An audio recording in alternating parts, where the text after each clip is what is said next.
Bonjour à tous, c'est Claire. Bienvenue dans cette vidéo où j'ai l'immense plaisir de présenter le deuxième oracle de Linda Hill, qui s'appelle aussi The Red Seeds Oracle. Donc c'est le 2, où on va avoir d'autres déesses. Alors le premier, vous l'avez vu souvent sur ma chaîne, c'est celui-ci. On a un certain nombre de déesses avec donc toutes des déesses nues, avec une structure comme ça. Donc on a au dos de la carte le nom de la déesse, un extrait de Rumi. La déesse va être, va expliciter quelle est cette déesse de façon assez synthétique. Après la signification de la carte, et après chaque fois on a un challenge et un don.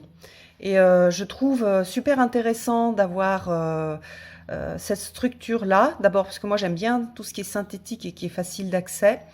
J'aime bien la poésie, alors évidemment que Rumi ça m'avait touchée. Et puis j'aime beaucoup cette idée qui est non manichéenne, c'est-à-dire que on va travailler les deux. Hein. On a le challenge sur la mort et le don de l'acceptance. Donc c'est super intéressant. On est sur une idée de travail et pas du tout de... Enfin, on peut l'utiliser en divination, mais ce serait dommage de pas tout utiliser. Et puis après, si on veut faire des recherches sur la déesse, on peut le faire pour pouvoir, par exemple, l'utiliser lors de méditations supplémentaires de personnification, etc., si on veut travailler avec cette énergie de déesse. Donc ça, c'était le premier, qui est donc un de mes oracles préférés, en tout cas l'oracle préféré sur les déesses. Et elle a sorti un deuxième avec d'autres déesses, d'autres thèmes que je trouve super intéressants, qui arrivent donc dans un petit sac comme ça, comme le premier d'ailleurs. Hop, on a une jolie boîte, qui est une boîte en carton, qui est plus épaisse que celle de la version 1, et avec des cartes aussi plus épaisses que la version 1. Je pense qu'elle a dû changer son éditeur. Alors, je trouve donc hyper intéressant comme travail cet oracle-là pour travailler sur le féminin, parce que on a une approche qui est vraiment originale et qui, pour moi, est pleine de sens. Alors, tous les personnages, hein, toutes les déesses sont nues, et on a ici une citation que je trouve très intéressante. Quels que soient en fait les habits, les voiles qui sont sur le féminin, ce féminin-là est toujours nu. Donc on retrouve cette nudité qui n'est pas du tout une nudité sexuelle, qui est plus une... D'ailleurs, vous allez voir, hein, enfin en tout cas, moi quand j'ai regardé les cartes, j'ai pratiquement pas remarqué qu'elles étaient nues. Ou en tout cas, ça m'a plutôt aidé à me connecter à l'énergie de la déesse que je me suis posé de questions sur la nudité. Il y a vraiment une approche super saine de la nudité, donc j'ai trouvé ça hyper intéressant. Donc après, on va retrouver exactement le même principe, donc une représentation que moi j'aime bien. Alors j'aime bien aussi, sur pas mal de cartes, on a des points. Je trouve que ces points... alors, comment dire? Je pense que chacun va se faire son idée par rapport à ces points-là, mais pour moi, c'est un peu comme si c'était comme les étoiles d'une constellation, c'est un peu l'essence qui est présentée dans ces points, et on va retrouver après l'image, un peu comme dans les constellations où on a les étoiles et après on reconstitue le chien, etc. à partir des étoiles. J'ai vraiment comment dire, cette impression-là. Alors donc on a des femmes avec des corps normaux, avec une façon de dessiner qui lui est propre. Donc on a vraiment un style graphique. Du coup, c'est vrai que j'adore. Hein. Moi, j'aime beaucoup les artistes qui ont une personnalité. Et voilà, quand on voit une image comme celle-ci, on sait tout de suite que c'est Linda Hill qui l'a créée. Donc j'aime énormément. Alors ici, on retrouve des déesses qui vont être très connues et d'autres qui vont être moins connues. Donc là, on a Athéna avec sa chouette. Donc là, on a quelque chose d'assez connu. Et puis donc, on va avoir un texte, alors non plus de Rumi, mais de Sappho. Voilà, on a ce travail, on va dire poétique. Après, on a un travail un peu plus analytique. Et puis après, on a le challenge et le don. C'est vraiment un jeu qui, moi, me touche énormément. Chaque fois que je tire une carte, je suis pas juste touchée par le message que je vais avoir, mais je suis touchée plus profondément. Il y a vraiment quelque chose qui s'incarne au niveau du corps quand je regarde l'illustration ou que je lis le texte. Et en fait, il n'y a aucune carte qui ne me plaît pas. Je les adore toutes. Alors ici, on a Marie, on a plusieurs fois Marie, vous allez voir, hein, on a plusieurs représentations de Marie avec des moments différents. Je trouve que celui-ci, le 2, il a quelque chose de peut-être encore plus psychologique, encore plus guérison que le premier qui était plus général. Donc par exemple ici, on a cette idée de nettoyage, de renouveau dans cette carte de Marie. Et on a aussi une mise en contexte et les travers en fait aussi par exemple ici, du monde patriarcal avec la façon dont les choses ont été traduites. Donc j'ai trouvé ça super intéressant, notamment dans cette carte-là. Alors ensuite, on a Daphné. Alors voilà, je disparais, donc ou je suis la disparition. Donc on a à chaque fois, voilà, la représentation, le nom, et puis voilà le challenge et le don. Donc on n'est pas obligé à chaque fois de tout lire, même si c'est assez court, et que finalement je trouve que c'est assez riche. Parfois on connaît bien la déesse, donc on n'a pas forcément envie de tout relire, mais donc on va regarder le don et puis surtout l'esprit que ça nous apporte, la guidance que ça peut nous apporter. J'adore celle-ci, je la trouve très puissante au niveau du féminin, au niveau du rapport au sang. Il y a quelque chose d'assez... en fait, dans ces représentations, on a quelque chose de très sain sur la nudité, sur le corps, sur la représentation du corps. Et on a quelque chose d'assez, je trouve, de l'ordre de comment dire, du respect. Il y a quelque chose de très très respectueux. On n'est pas sur, oui, le corps n'est absolument pas sexualisé, hyper sexualisé comme il peut être aujourd'hui. Et il est vu dans toutes ses dimensions. Donc là, par exemple, on a la dimension du sang et des règles de la femme, mais de façon assez, pas prude, mais dans le bon sens du terme. C'est-à-dire, il n'y a rien de choquant, il n'y a aucune carte qui pour moi, est choquante. Alors, donc pardon, je ne vous ai pas montré on a Hécate. Donc c'est une vision aussi des déesses que j'avais pas toujours, donc parfois ça m'ouvre aussi d'autres observations, d'autres façons de concevoir la déesse et cette énergie-là. Donc j'ai trouvé, par exemple, pour Hécate, c'était hyper intéressant. Donc là, on a la femme oiseau. J'adore cette carte. En fait, souvent, quand j'ai cette femme oiseau, je tire 2 cartes supplémentaires dans l'oracle des oiseaux pour avoir plus d'informations. Puis je trouve que c'est super joli et il y a beaucoup de poésie dans cette carte-là. Alors donc ici, on a Chloris. Donc il y a beaucoup de déesses que je ne connaissais pas. Et en fait, je trouve intéressant parce que ça me permet de voir en fait d'autres déesses, d'autres façons de représenter en fait certaines énergies. J'aime beaucoup celle-ci. Évidemment, j'adore les roses. Elle est magnifique. Alors, le mythe de la beauté, ça c'est pareil, c'est super intéressant avec un travail sur Psyché. Voilà, le challenge c'est la beauté en tant que mythe et le don c'est la beauté en tant que véritable beauté. Il y a vraiment du boulot, du boulot à tous à faire là-dessus. Et du coup, je la trouve très très importante et intéressante cette carte. Donc après, nous avons les moires avec tout ce travail sur les 3 moires, donc l'auto, l'Achésis ou l'Achésis, pardon, et Atropos. Voilà, c'est les trois déesses de la destinée. Il y en a une qui sort le fil, l'autre qui le met qui le met sur le rouet, et puis une autre qui coupe le fil de la vie. Et là, on a vraiment quelque chose c'est pareil, que je trouve assez riche.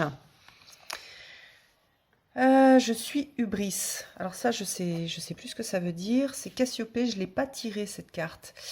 Alors, le challenge, c'est la fierté et le don, c'est l'intégrité. Oh, regardez comme elle est belle. Je suis les étoiles. Elle est magnifique cette carte-là. Regardez, je vous montre un petit peu les détails. Moi, elle me touche, mais d'une façon assez incroyable. Donc c'est Astéria, la déesse Titan.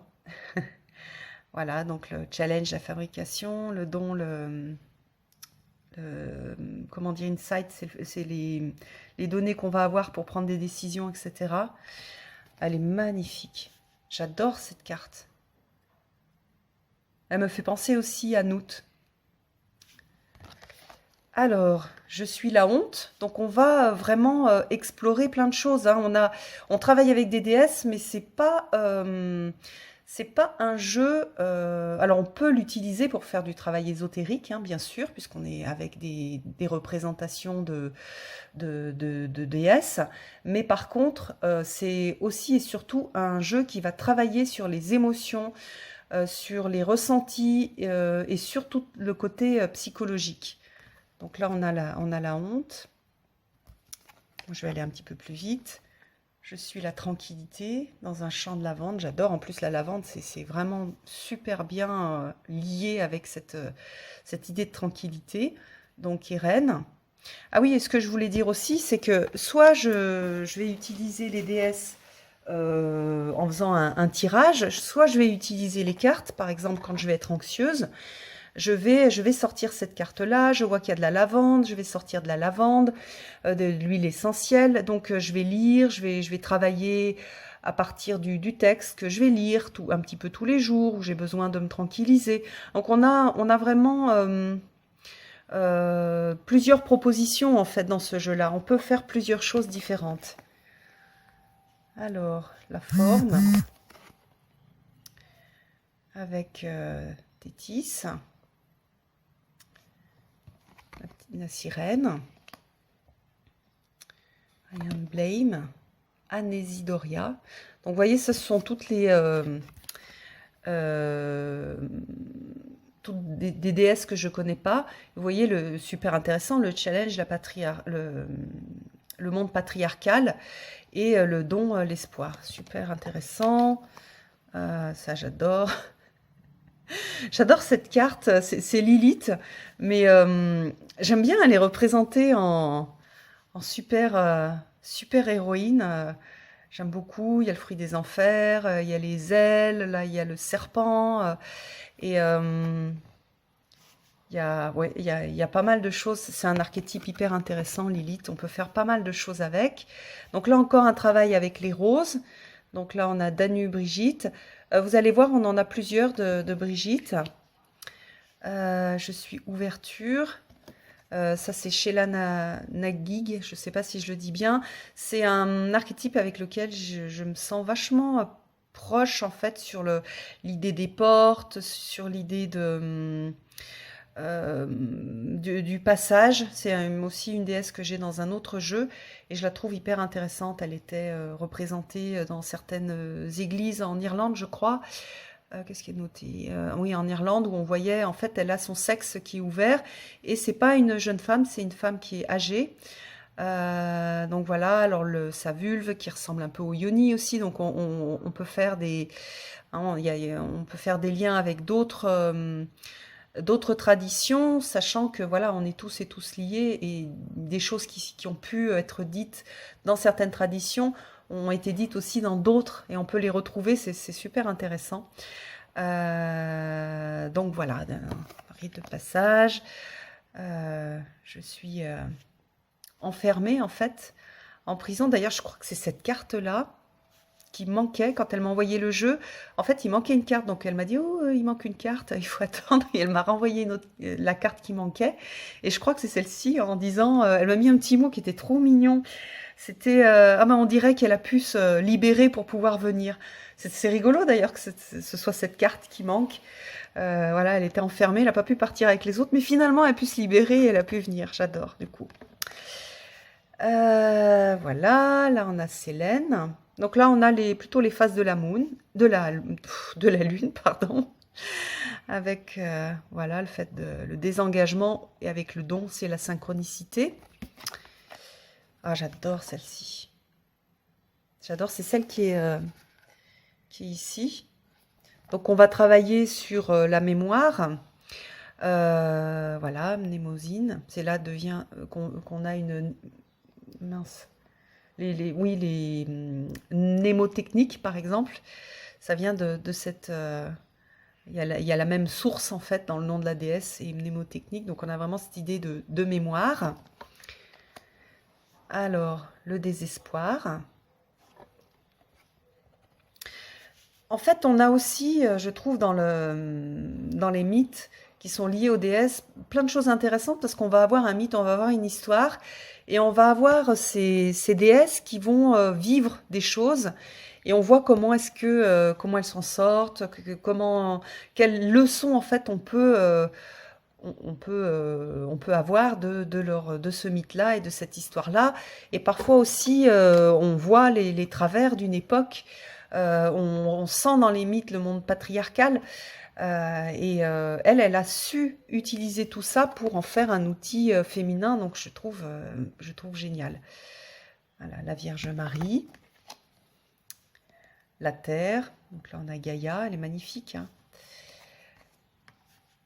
La séparation et le don, la conscience. Alors là, on a la fatigue.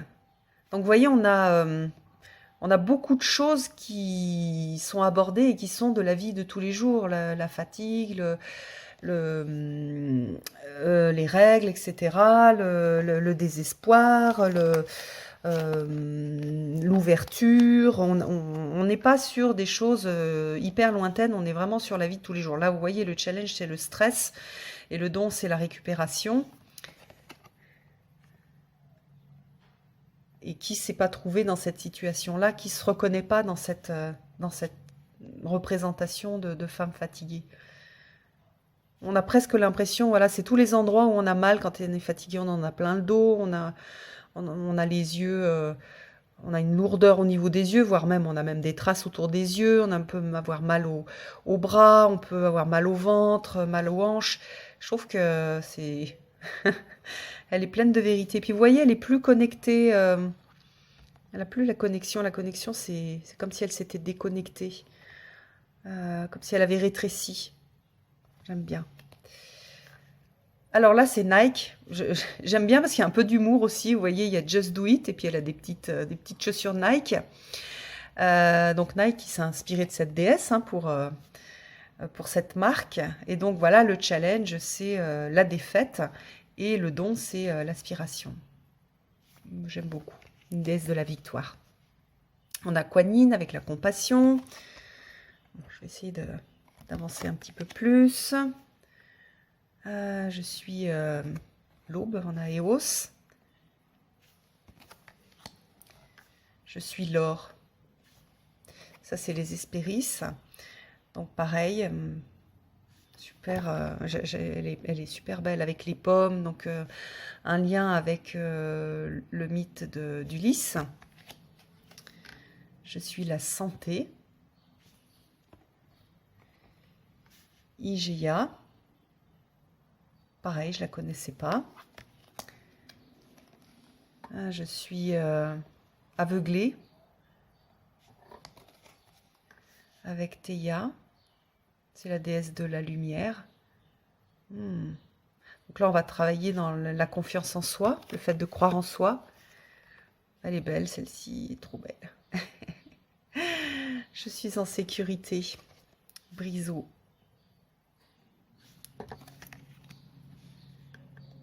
Je suis le sombre. Nyx.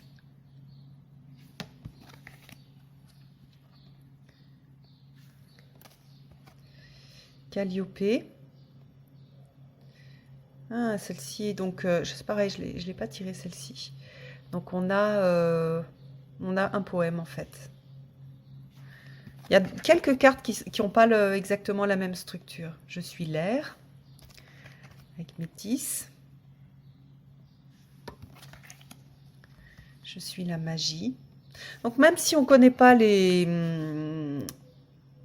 comment dire, si on connaît pas les déesses, en fait, bon, déjà, elle nous redonne un petit peu, elle les situe, et on n'est pas du tout obligé d'aller étudier la déesse, en fait. On peut juste utiliser l'énergie qui est apportée par l'illustration, par l'histoire, et puis par le texte, et puis le challenge et le don.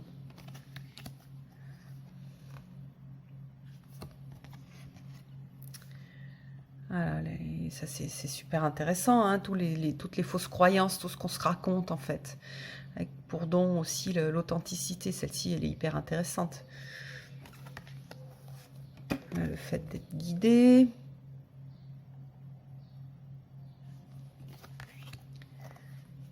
Alors, Amalthea. On a la solitude avec Thalassa. Avec, oui, le challenge, c'est le sentiment d'être seul. Et le don, c'est la solitude. Hyper intéressante aussi, cette carte-là. La muse, j'adore. C'est elle qui a inspiré le jeu. Donc voilà, on a Sappho. Donc je suis contente qu'elle soit dans le jeu. La tristesse, pareil, on est sur des émotions hyper intéressantes. Voilà.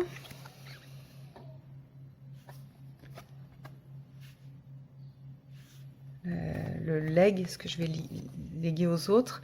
Alors, je suis le feu secret. Qu'est-ce qui est écrit? Recherche ce qui n'est pas possible. On a Brigitte. Alors, je suis amoureuse, Aphrodite. Ah, voyez, on reconnaît hein, aussi Aphrodite avec... on a la coquille, on a l'eau, l'écume en fait. On a les cœurs en rose.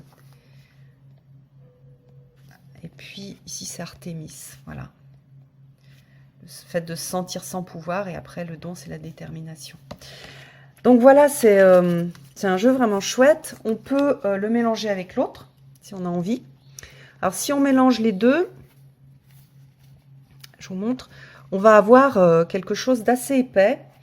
Je ne sais pas encore ce que je vais faire. Pour l'instant, je les ai mis chacun dans une pochette différente.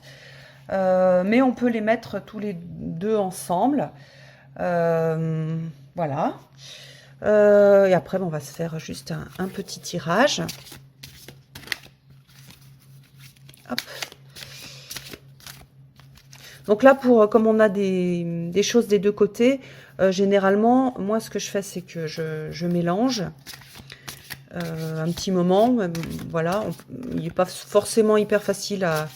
Enfin, les cartes sont grandes, donc c'est pas comme des petites cartes de poker. Et puis j'y fais un peu attention parce que j'y tiens, donc je le mélange pas pendant 3 heures. Et puis je ferme les yeux, je fais un petit éventail comme ça.